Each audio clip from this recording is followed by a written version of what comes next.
Queridos hermanos, les saludo en la paz del Señor, esperando que estén todos muy bendecidos por parte del Señor.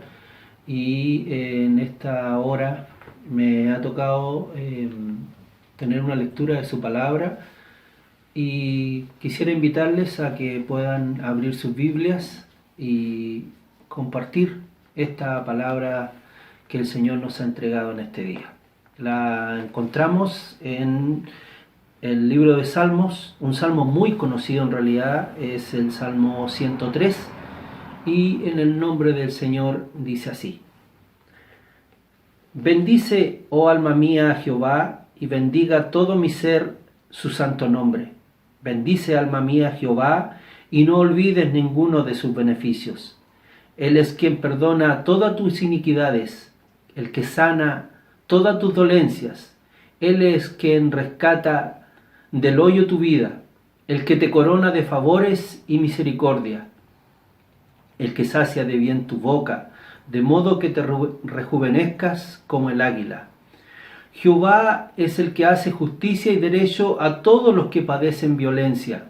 Sus caminos notificó a Moisés y a sus hijos sus obras. Misericordioso y clemente es Jehová, lento para la ira y grande misericordia.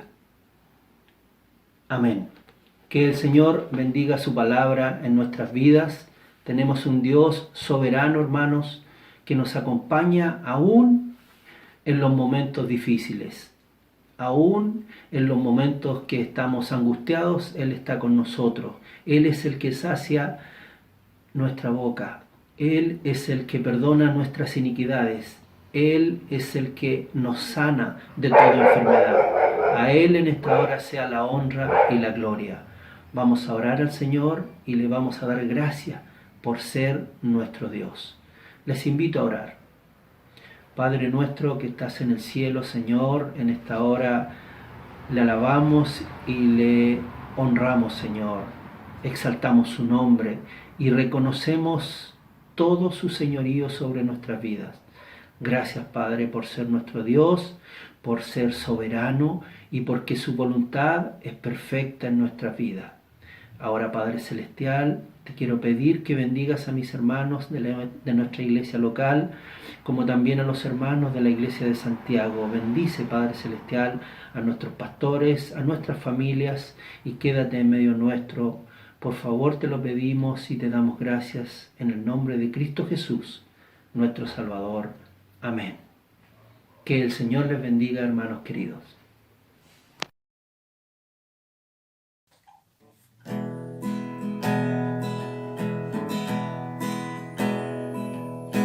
¿Quién me puede dar perdón? La sangre de Jesús, la sangre de Jesús, que libra al pecador de condenación y un nuevo corazón. La sangre de Jesús, la sangre de Jesús pagó mi redención y me salvó. Mi refugio y mi confianza está en la cruz, donde se entregó mi Salvador Jesús.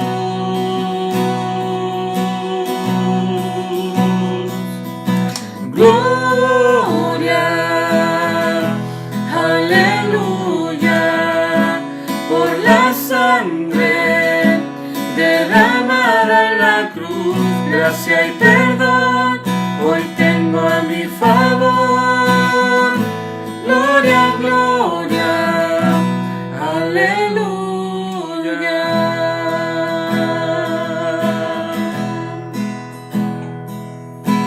Me vistió su rectitud,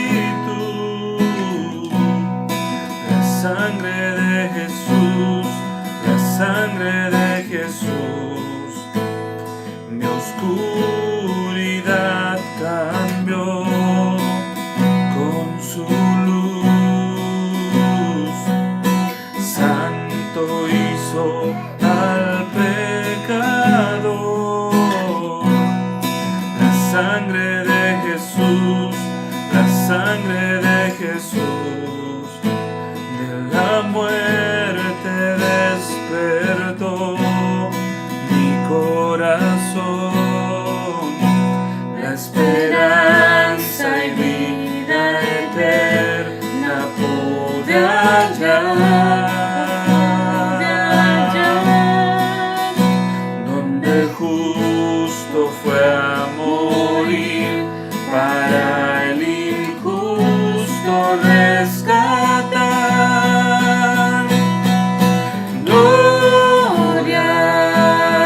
la sangre derramada en la cruz, Hijo de Dios, te diste por amor. Gloria, gloria, aleluya.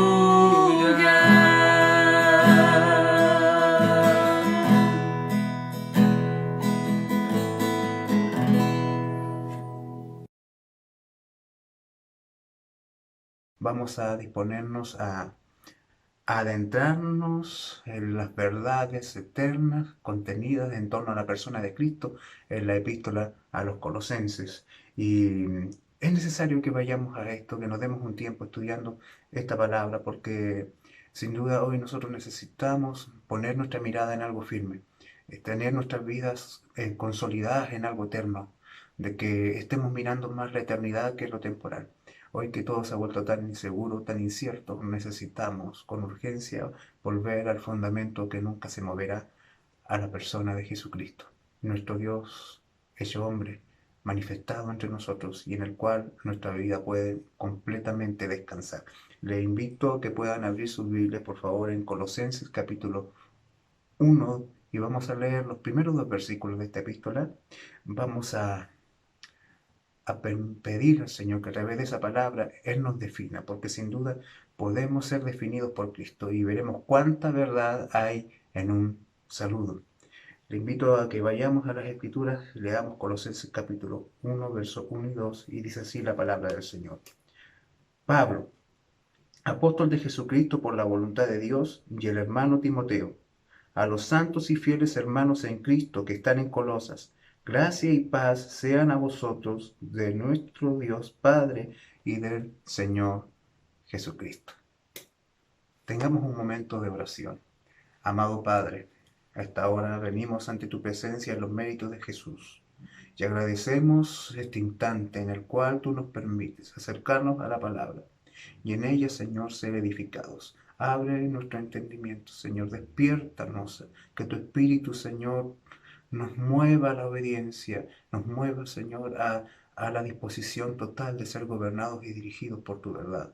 Bendice, Señor, a cada uno de los tuyos, que tu palabra sea poderosamente expuesta para la gloria tuya, Señor, y para la edificación de tu iglesia. Lo pedimos en el nombre de Jesús. Amén.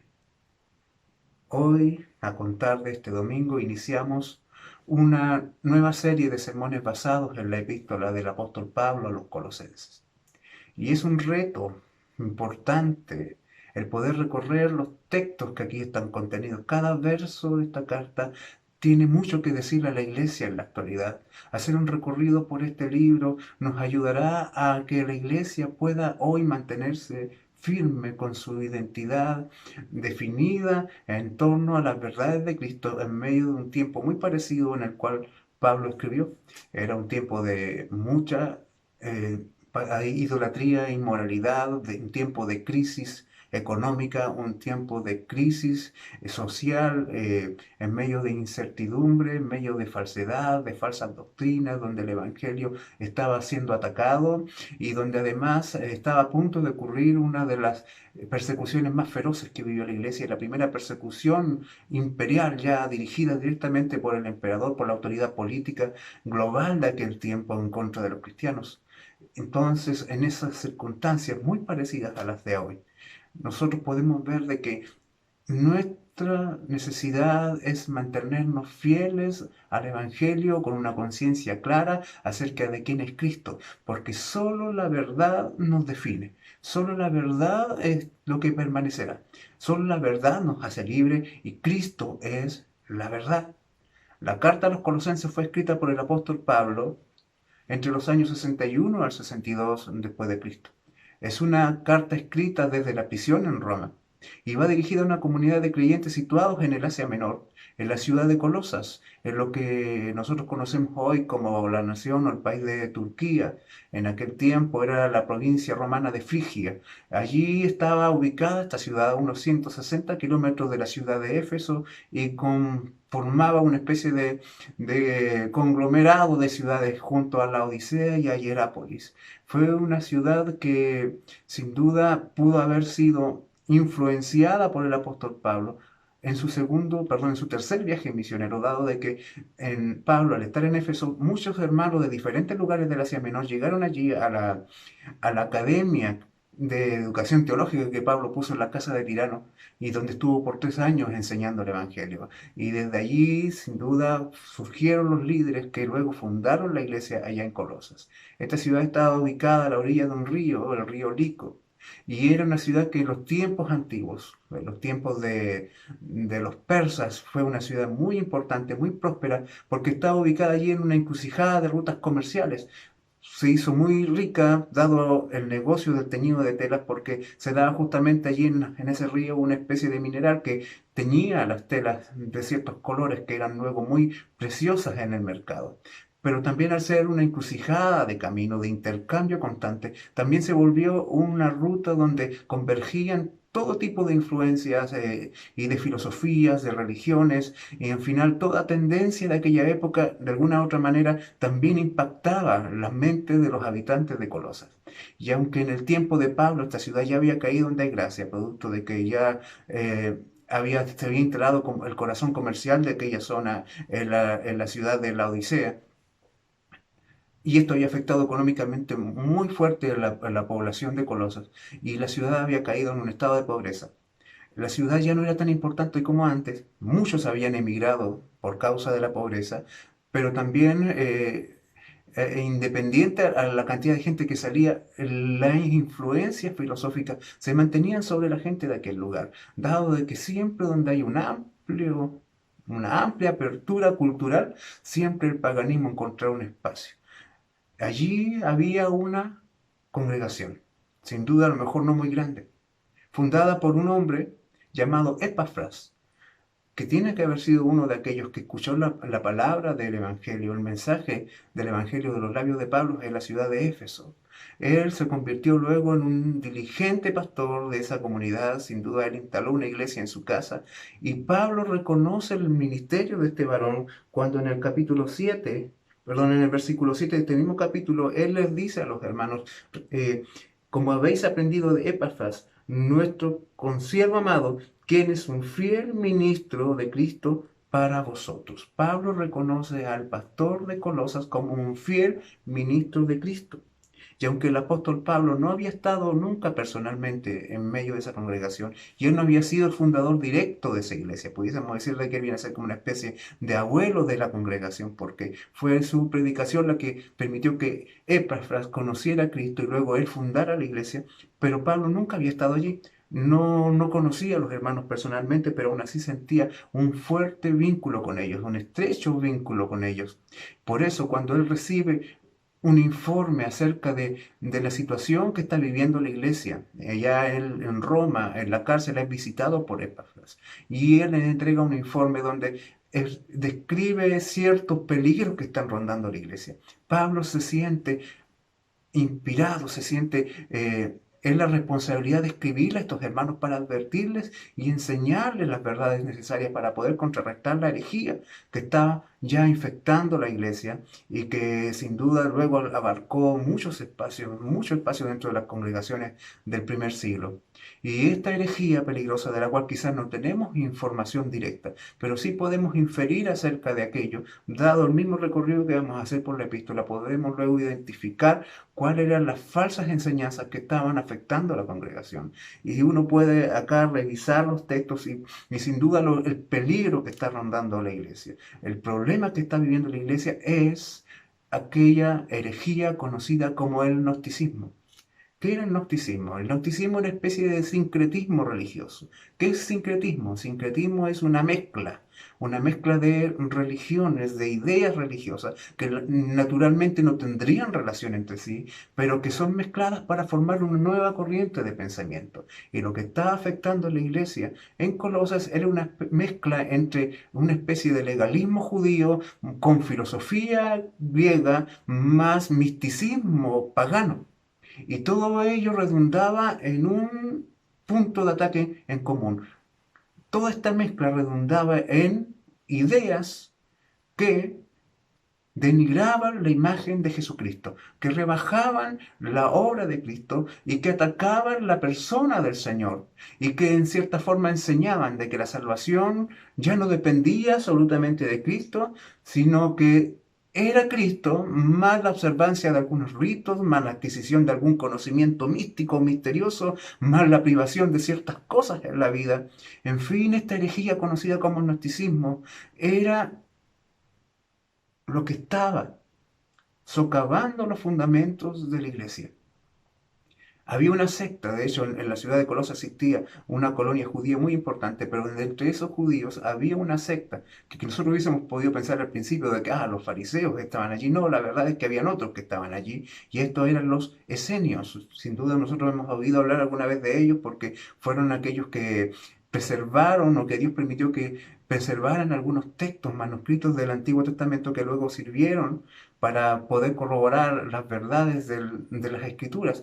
Pero ellos tenían un entendimiento de la fe bastante extraño. Ellos, en primer lugar, se sentían como que eran una especie de aristocracia en cuanto a la sabiduría. Tenían un espíritu exclusivista. Se sentían que eran los únicos que podían entregar el conocimiento verdadero. Usando la siguiente imagen, eran como quien tenían el jarro del conocimiento y ellos eran los que abrían la tapa.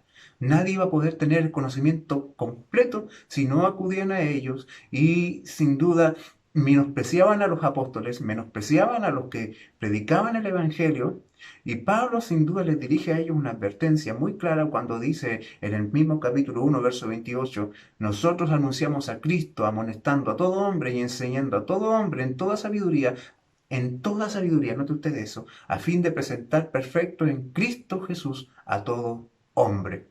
La perfección no se encontraba en ningún culto, en ninguna herejía. La perfección se encuentra solo en Cristo.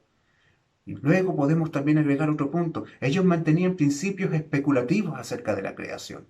Enseñaban de que Dios no había creado el universo directamente, sino que Dios en un principio había creado una criatura y luego esta criatura creó otra y otra, hasta que finalmente la última dentro de esa cadena crea lo que es el universo físico. Y Cristo era considerado dentro de ese pensamiento como una criatura dentro de una larga serie de creaciones. Y esta idea era conocida como la filosofía griega del demiurgo. Pablo refutó esa creencia en Colosenses capítulo 1, verso 17, cuando dice, y Él es antes de todas las cosas y todas las cosas en Él subsisten. Otra señal que identificaba a este grupo era su práctica del ascetismo. El ascetismo es una doctrina moral cuyo objeto es alcanzar la perfección espiritual y moral a partir de la práctica de la renuncia de los placeres y las satisfacciones de las necesidades del cuerpo. Es parecido a lo que nosotros vemos en el catolicismo romano como el celibato. Ellos pensaban que privando de ciertas cosas, mortificando su cuerpo físicamente en ciertas cosas, iban a alcanzar un nivel mayor de espiritualidad. Y Pablo nuevamente refuta esa enseñanza cuando en Colosenses capítulo 2, verso 16 dice, por tanto nadie os juzgue en comida o en bebida, o en cuanto a días de fiesta, luna nueva o días de reposo. Porque la salvación no se trata de las cosas que uno humanamente se prive, porque no se trata de lo que uno humanamente pueda practicar, se trata de lo que Cristo hizo, porque Cristo es la suficiencia. Cristo es todo para la iglesia. En resumen, esta recurrente herejía se manifiesta en sí en una idea principal. Nosotros planteamos tres formas en la cual la herejía de los esenios estaba afectando a la iglesia y estaba introduciendo el gnosticismo dentro de la congregación de Colosas. Pero nosotros pudiésemos definir esta influencia herética en una frase, o en una idea, mejor dicho. Jesucristo no es suficiente para la salvación. Tú necesitas a Cristo y necesitas algo más. El mensaje del Evangelio no está completo. Tú necesitas creer en Cristo, pero aparte de eso necesitas buenas obras, aparte de eso necesitas observar ciertos ritos, aparte de eso necesitas conservar ciertas tradiciones, aparte de Cristo necesitas experiencias místicas, adquirir cierto conocimiento, en fin.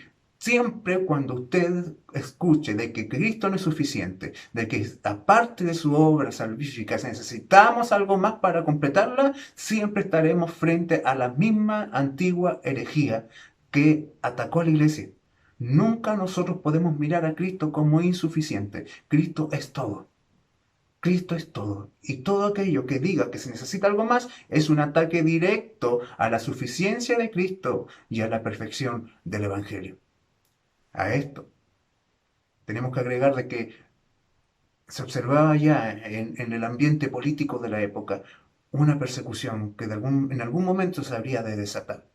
Recordemos que Pablo ya en este momento está hecho prisionero por la causa del Evangelio. Él está ahora en Roma esperando el juicio de parte del emperador, de parte de César.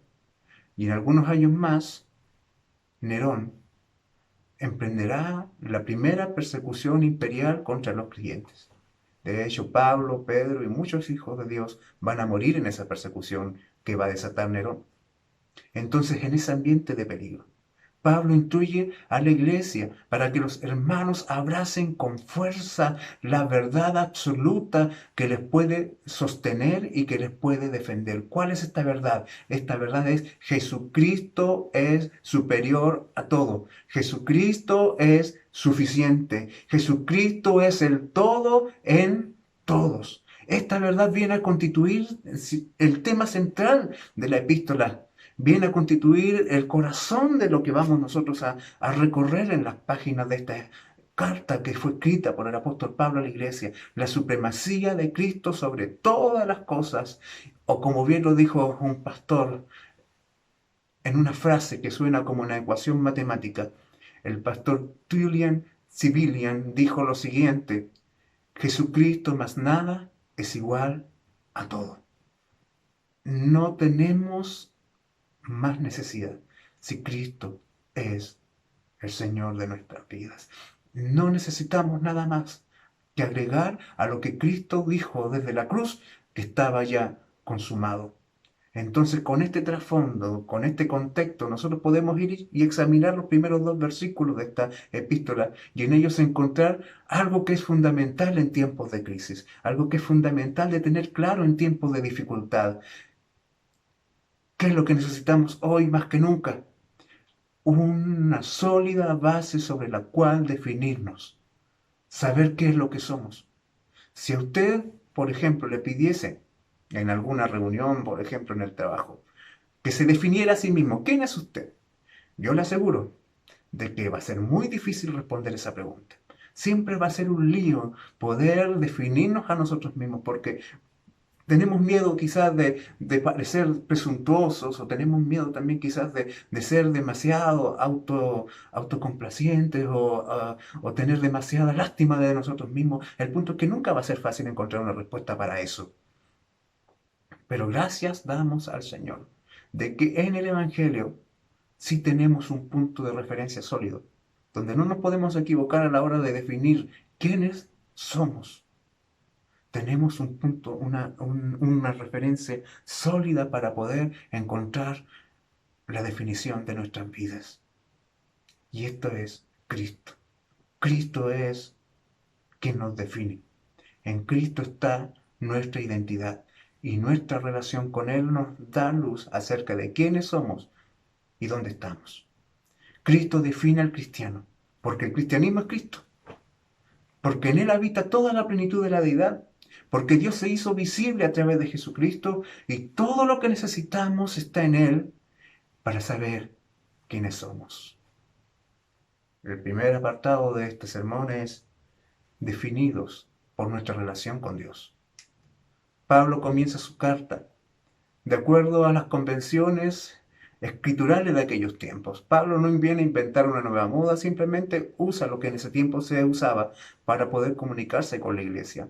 Y en esta forma de escribir cartas del tiempo antiguo era inminente. Se iniciaba con la identificación del autor.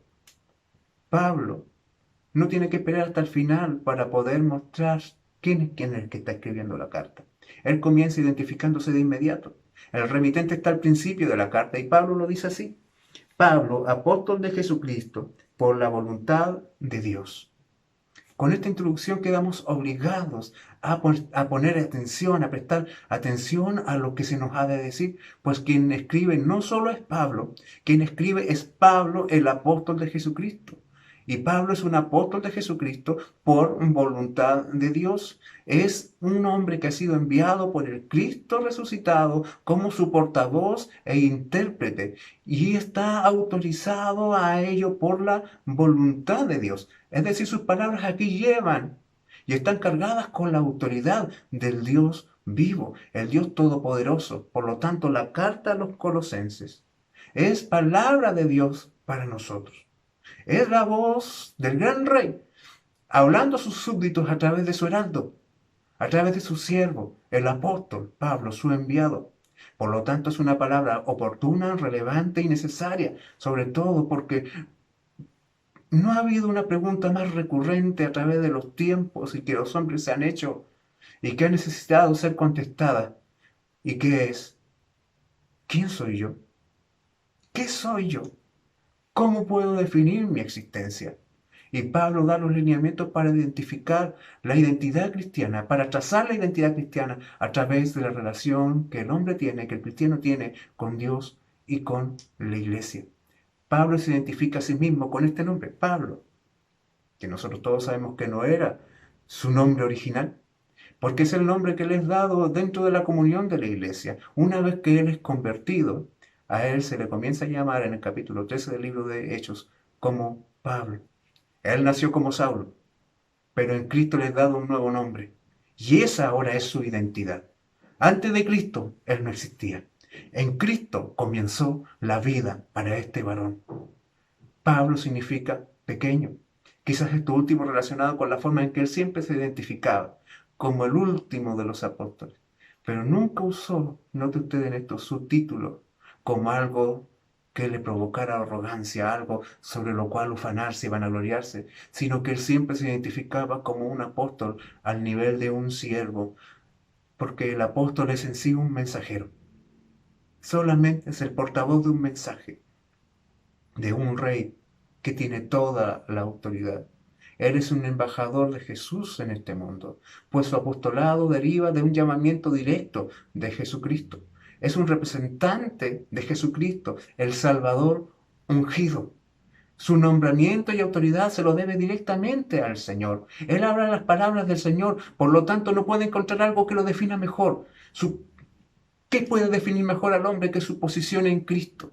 La humanidad clasifica a los hombres de diferentes maneras en la sociedad, por lo que saben, por sus títulos, por sus posesiones, pero en el cielo a los hombres solo los clasifican de dos formas, en Cristo o fuera de Cristo. Y esa es toda la verdad que define a toda la humanidad. ¿Estás en Cristo o no estás en Cristo? Y no hay más clasificación. Y Pablo continúa diciendo que él es un apóstol de Jesucristo, por voluntad de Dios. Él había alcanzado este alto oficio, no por ambición personal, ni por una usurpación, sino por la voluntad de Dios. En Gálatas capítulo 1, versículo 15 dice lo siguiente: por cuanto agradó a Dios, que me apartó desde el vientre de mi madre y me llamó por su gracia.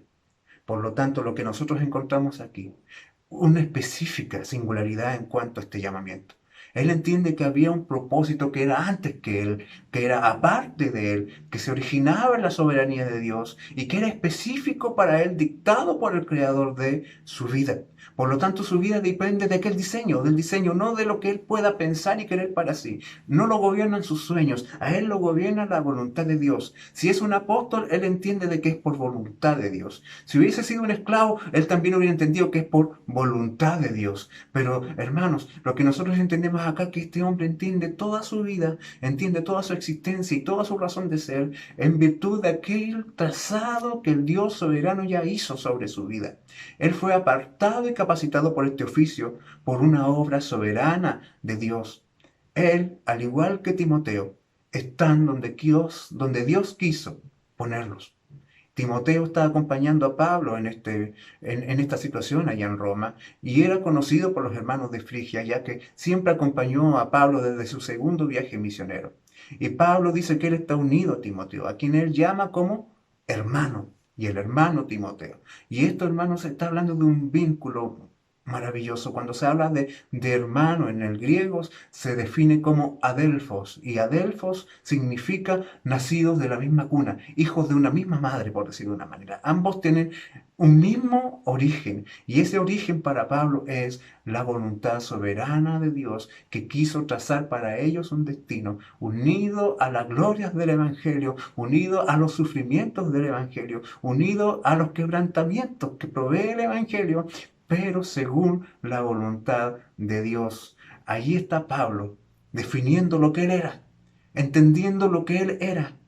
Hoy nosotros necesitamos hacer lo mismo que Pablo hizo para entender lo que somos y vivir según aquello que somos. Pablo primero pone su mirada en Dios, pone su vida en perspectiva en su relación con Dios. Y eso es lo que a él le da identidad.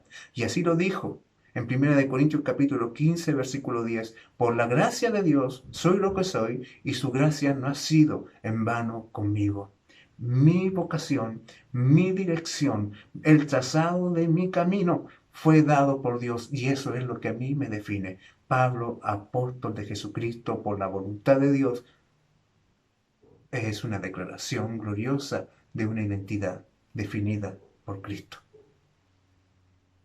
Y luego de identificarse en cuanto a su relación con Dios, Pablo comienza ya a hablar acerca de sus destinatarios y también define a sus destinatarios en virtud de su relación con Dios.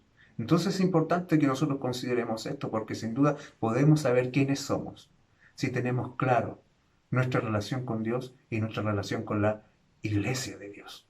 Luego de identificarse a sí mismo, Pablo identifica a las personas a las cuales le está escribiendo. Él les escribe a los santos y fieles que están, a los santos y fieles en Cristo que están en Colosas. Santos y fieles no son dos grupos de personas. Él está hablando a un solo grupo. Y esta verdad de ser santos y fieles es la naturaleza propia de un creyente. La santidad y la fidelidad es lo que fluye. Es el ADN de la iglesia. Los santos. Quizás nosotros por mucho tiempo batallamos por el concepto que heredamos de la Iglesia Católica Romana, donde los santos eran una especie de hombres superdotados y llenos de poderes sobrenaturales que alcanzaban cierta estatura al interior de la iglesia y que eso les ameritaba ser venerados. Porque después de muerto inclusive hasta hicieron algunos milagros. Pero la verdad es que santos en las Escrituras es un concepto aplicado a todo hombre que ha sido salvado. Este término en el griego, hagios, está estrechamente unido al concepto hebreo kadosh. Y esto porque implica no lo que ellos son o lo que ellos han hecho, sino lo que Dios hizo con ellos. Porque la palabra santos significa en sí ser apartado, ser separado para un uso particular. Y en este caso es ser consagrado para el servicio a Dios. Y siempre usted va a encontrar en el Nuevo Testamento, amén. Solamente hay una excepción en Filipenses capítulo 4, verso 21, en que la expresión santos va a estar siempre usada en plural. Siempre en plural. Nunca en singular, solamente en esa excepción que le acabo de mencionar, porque siempre esta expresión va a estar relacionada con el conjunto de creyentes, con la comunidad del pacto de la fe. Es una familia, es un grupo de personas, no son individuos, son los santos, el grupo de creyentes destinados por Dios a vivir para Él y a servirle. Y esto tiene que ver con la verdad de que ellos fueron consagrados, apartados, separados desde un uso común para un uso consagrado, santo, para el agrado de Dios. Esto tiene que ver, hermanos, solo con una obra de gracia del Señor. No es una especie, los santos de la iglesia no son una élite, no son un grupo especial, no son un grupo de personas que han ganado y acumulado méritos y que fueron becados para ahora estar en una posición de mayor importancia y trascendencia al interior de la iglesia. No, todo aquel hombre que ha sido recogido por Dios es un santo de Dios. Todo hombre y mujer que a través de la historia fue alcanzado por la gracia de Dios ha sido separado y santificado por Dios y por lo tanto es considerado un santo. El cristianismo no se trata de lo que los hombres ganan para dar a su Dios. El cristianismo se trata de aquello que Dios ganó para dar a sus hijos. Bendito sea nuestro Dios. También a este grupo de hermanos se les llama fieles. Y esto tiene aquí mucho significado porque la carta se está escribiendo para combatir a un grupo de herejes que estaban rebajando la estatura de Cristo y le hacían insuficiente, que habían sido traicioneros, que habían sido adúlteros en su corazón y que habían buscado una nueva fuente de satisfacción aparte de Cristo.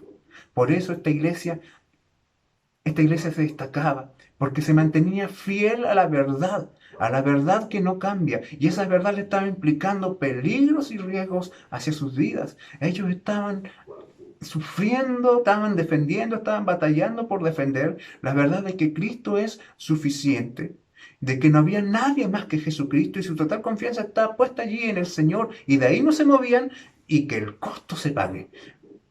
Cueste lo que cueste, diremos, Cristo es suficiente. Y por eso Pablo dice, ustedes son fieles, ustedes están unidos a Jesucristo. Ustedes no han dividido su corazón entre los señores, sino que se mantienen firmes en su amor solo hacia Jesucristo. Por lo tanto, Pablo está hablando de una iglesia que en medio de un contexto de inmoralidad, que en medio de un contexto de pobreza, que en medio de un contexto de incertidumbre, que en medio de un contexto de falsas doctrinas, de mentiras, se mantiene firme en la sola verdad de que Jesucristo es quien los define a ellos. Y luego Pablo continúa especificando la identidad de sus destinatarios. Aparte de decirles que son santos y fieles, les dice a estos santos y fieles en Cristo que están en Colosas. En esta frase él está señalando la doble ciudadanía de los hijos del Señor. Todo cristiano posee doble ciudadanía. Es ciudadano del país donde por sabiduría y soberanía divina le tocó nacer, pero también es ciudadano del reino de los cielos. Ellos primero están en Cristo y luego están en Colosas. O sea, su primera ciudadanía, la principal y la que define la otra, es la celestial, estar en Cristo. Ellos primero son cristianos y luego son colosenses. Su identidad es guiada por la eternidad. Ellos son influenciados, son dirigidos por quienes son en Cristo para luego afectar la comunidad terrenal, temporal, donde Dios les quiso poner. Esto quiere decir de que primero somos cristianos y luego somos ciudadanos, de que primero somos hijos de Dios y luego somos funcionarios de donde sea que estemos. Usted primero es cristiano y luego es médico, enfermero, constructor, ama de casa, profesor, lo que sea. Primero usted es cristiano y luego es chileno, ecuatoriano, colombiano, mexicano, estadounidense, ruso, coreano, lo que sea, pero primero es cristiano y todo lo que usted será aquí en el mundo es definido por su calidad de cristiano. O sea, si queremos buenos ciudadanos, primero tenemos que ser buenos cristianos. Glorias sean dadas al Señor. Nuestra identidad está definida por lo que Cristo es en nosotros. Nosotros estamos en Cristo. Nosotros estamos en este lado de la eternidad, a este lado de la vida, en un mundo caído, pero anclados a la verdad gloriosa de que Cristo es nuestra eterna morada, de que en Él estamos completamente plantados, de que con Él estamos estrechamente unidos. Nuestra posición es Jesucristo. Bendito sea el Señor. Ellos están en Cristo y esta es la frase favorita de Pablo para describir a los creyentes. Los creyentes son definidos acerca de su posición. ¿Dónde están? ¿En Cristo? Plantados sobre la roca. De hecho, Hechos capítulo 17, verso 28 dice, porque en Él vivimos, nos movemos y somos. Lo que necesitamos es saber qué somos por la gracia de Dios. Y la definición está en Jesucristo. Y luego de aquello, de saberlo, vivirlo, día tras día. Por lo tanto, sé lo que eres en Cristo. Eres un santo, un apartado para Dios, consagrado para Él, y tu tarea es vivir según aquello. Mi tarea es vivir según aquello. Mi posición me define en esta vida. Y venga lo que venga, nadie nos puede mover de allí. Si estás en Cristo, estás en la roca y las tormentas no te pueden inundar, las tormentas no te pueden anegar, tu casa nunca va a caer, tu identidad nunca será afectada de la verdad gloriosa de estar en Jesucristo.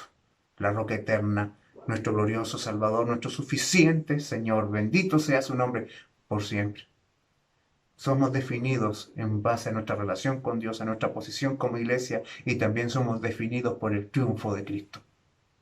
Porque Pablo, luego de saludar a los hermanos, continúa con su saludo característico, que tiene mucho más que decir y no es una fórmula cliché para usar, es una verdad maravillosa.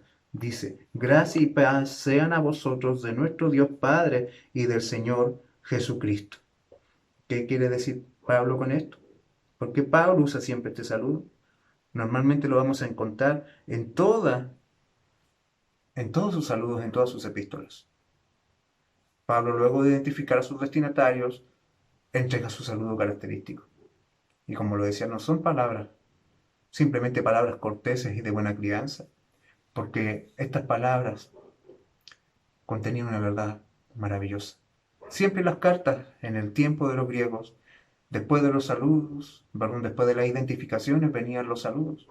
Y de hecho incluían la palabra saludos, que en el griego es sharein. Pero Pablo ahora cambia la palabra saludos por la palabra gracia, que prácticamente suena parecido, charis. Y agrega la expresión paz, que para los griegos paz es ausencia de conflictos. Es la imagen que quizá uno tiene de estar tirado a la orilla de un río o de un mar, disfrutando de la vida sin preocupaciones, pero Pablo la asocia no al concepto griego de la paz, de la ausencia de problemas, porque para Pablo la realidad siempre estuvo presente. El ser cristiano no significa estar libre de problemas. No, él la asocia al concepto hebreo de paz, aquel que deriva de la palabra shalom. ¿Y qué significa esto? Esto se traduce en esta paz, que no es la ausencia de problemas, que no es una vida temporal perfecta donde tengo todas las satisfacciones que mi cuerpo quiere. No, se trata de algo más grande. No es un estado de bienestar, es un estado de reconciliación con Dios. Pues todos estos hombres que son identificados como santos y fieles, que están en Cristo, antes de Cristo eran enemigos de Dios. Estaban en un estado de rebeldía contra Dios y la ira de Dios estaba contra ellos. Pero por la gracia que aquí es mencionada, esa gloriosa palabra que describe el carácter amoroso y misericordioso de Dios, de ese Dios que libremente manifiesta su deseo de salvar y a través de méritos que no son de aquellos que salvan, sino de los méritos de Cristo.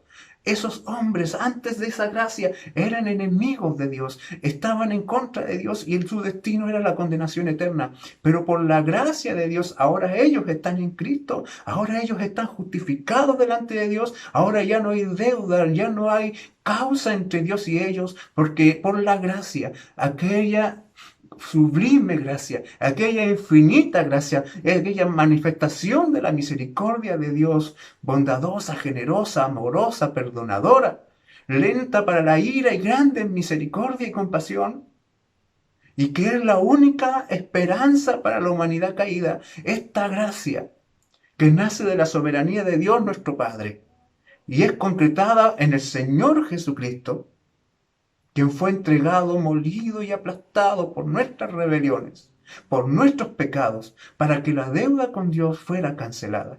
Y ahora podemos estar en paz, gracia y paz. Primero la gracia, para que luego haya paz, para que haya una relación de amor entre Dios y su pueblo.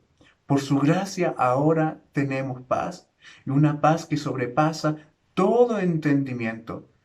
El triunfo de la gracia es en Cristo. Y esto nos define ante Dios. Bendito sea nuestro Señor, bendita sea su obra, bendito sea su nombre por siempre. Cristo es el todo. Y sin Él no hay nada. Y sin Él no tenemos nada. Cristo es nuestro tesoro. Cristo es la perla de gran precio. Cristo es lo que provee al corazón, lo que el corazón con urgencia necesita. Fuera de Cristo nunca tendremos paz. Podemos tener los tesoros de este mundo, pero si no tenemos a Cristo, la ecuación termina en nada. El resultado final es nada. Bendito sea el Señor. Por lo tanto, querida iglesia, debemos tener presente que esta carta se escribió para contrarrestar la herejía que decía que Jesucristo era insuficiente y debía ser complementado con ritos, conocimientos y prácticas para alcanzar un estado de perfección. Pero Pablo deja en claro que el hombre solo en Cristo tiene paz con Dios, que solo por la gracia de Dios manifestada en Jesucristo, en la cruz de Cristo, el hombre puede estar reconciliado con Dios. Y eso es la perfección del hombre, eso es el hombre en su estado más glorioso. El mejor lugar del hombre es un lugar cerca de Dios, pero para poder estar cerca de Dios necesitamos de Jesucristo. Por lo tanto, toda la definición de la existencia del hombre en esta tierra y en la eternidad, en la tierra y en el cielo, ayer, hoy y siempre, siempre serán definidas por la persona de Jesucristo. Por eso, Pablo inicia su carta con un saludo, pero con este saludo él establece la verdad fundamental de aquello que él va a desarrollar en cada una de estas líneas. Cristo es todo y sin Cristo todo es nada. Vivimos tiempos peligrosos, iglesia, donde la sociedad corrupta está redefiniendo todas las cosas, pero la identidad del creyente siempre está definida y sostenida por la persona de Jesucristo. Todos los hombres o estamos en Cristo o estamos fuera de Cristo. Y eso es lo que pesa al final en la eternidad. No puedo definir mi vida diciendo que tengo un título, que tengo un nombre, que tengo una propiedad. No, mi vida es definida por lo que tengo. ¿Quién es a quien tengo? Tengo a Cristo, porque Él me dio un nombre, porque Él murió por mí, porque yo soy lo que Cristo dice que soy, le pertenezco a Él. Iglesia, tú le perteneces a Cristo. Él definió lo que tú eres. Él dijo, no serás enemigo, ahora serás mi hijo. Y eso es lo que permanece aquí, permanece en los cielos. Y nadie lo puede borrar, nadie te lo puede quitar, nadie puede arrancar de la iglesia la gloria de la suficiencia de Cristo. Bendito sea el Señor, porque solo en Cristo hay verdadera paz. Por eso, si tus búsquedas en la vida han prescindido de Cristo, si has ido en pos de otros tesoros, los podrás alcanzar, sin duda podrás alcanzarlos. Podrás obtener los títulos que quieres, podrás obtener los trabajos que has soñado, podrás vivir en los lugares que has deseado, podrás tener todo en este mundo, pero si no tienes a Cristo, sigues siendo un pobre y miserable hombre perdido que ni siquiera sabe quién es, y tu corazón estará vacío e insatisfecho. Por eso el hombre sin Cristo vive en la insatisfacción, vive con un corazón vacío, le tiene terror a la vida y le tiene espanto a la muerte. Por eso hoy, en estos días peligrosos, en estos días de incertidumbre, en estos días donde no sabemos cómo esto va a terminar, considera construir tu vida en Cristo. Acude a su llamado y tendrás la respuesta a la pregunta más difícil de responder. ¿Quién eres? ¿Quién eres? ¿Cómo te defines? Si estás en Cristo podrás decir, con paz en el corazón, con certeza y seguridad, yo soy lo que Cristo dijo que yo era. Bendito sea el Señor. Por eso, amados del Señor, santos y fieles en Cristo que están escuchando en los diferentes lugares donde está llegando esta transmisión, consideren la suficiencia de Cristo como su tesoro, abrácense de ella, aférrense a ella, miren el día de mañana incierto, aferrados a Cristo. Si vivimos o morimos es en Cristo. Si tenemos o no tenemos, pero tenemos a Cristo. Se levanten reinos, caigan imperios, pero Cristo permanece. Aférrate a esa verdad y no la sueltes. Cristo es el todo en todos. Amén. Oremos al Señor. Amado Padre Celestial, a ti venimos a esta hora, agradecidos de las glorias de ser tus siervos, de las maravillas de ser tus hijos. A ti acudimos hoy, porque sin duda, Señor, tú eres la porción de nuestra alma, el tesoro de nuestro corazón. En ti reposa nuestra mente, nuestro pensamiento. Hoy te adoramos, Señor. Te bendecimos. Eres tan grande, eres suficiente. Eres, Señor, el consuelo de nuestras vidas. Líbranos de caer en el error, de desear algo más aparte de ti, cuando en ti, Señor, lo tenemos todo, porque tú eres todo para nosotros. Bendito seas tu nombre, Señor. Bendice a tu pueblo, te lo pido, por tus méritos, Jesucristo. Amén y amén.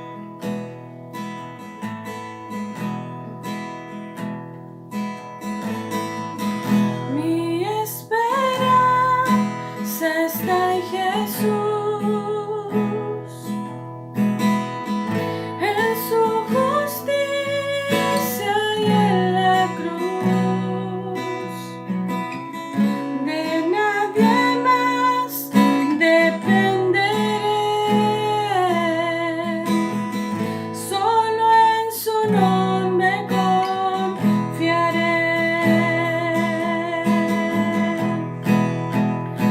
En Jesús fuerte soy, solo Él mi roca es, sobre la tempestad Él es Rey.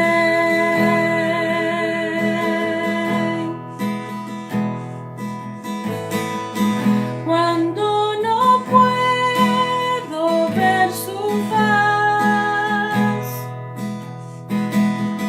sé que su gracia es siempre igual.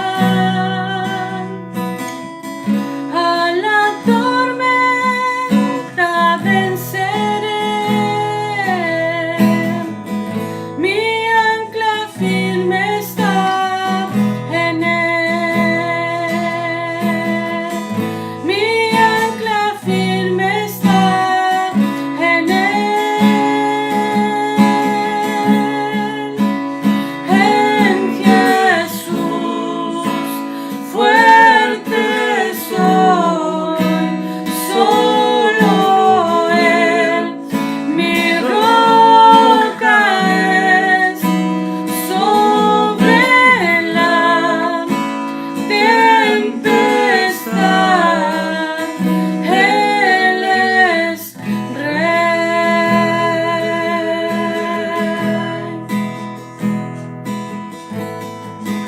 Un día Él regresará, en su presencia voy a estar, sin mancha ante Él vendré, justificado por la fe. En Jesús fuerte soy, solo Él mi roca es, sobre la tempestad Él es Rey. En Jesús fuerte soy, solo Él mi roca es, sobre la tempestad Él es Rey.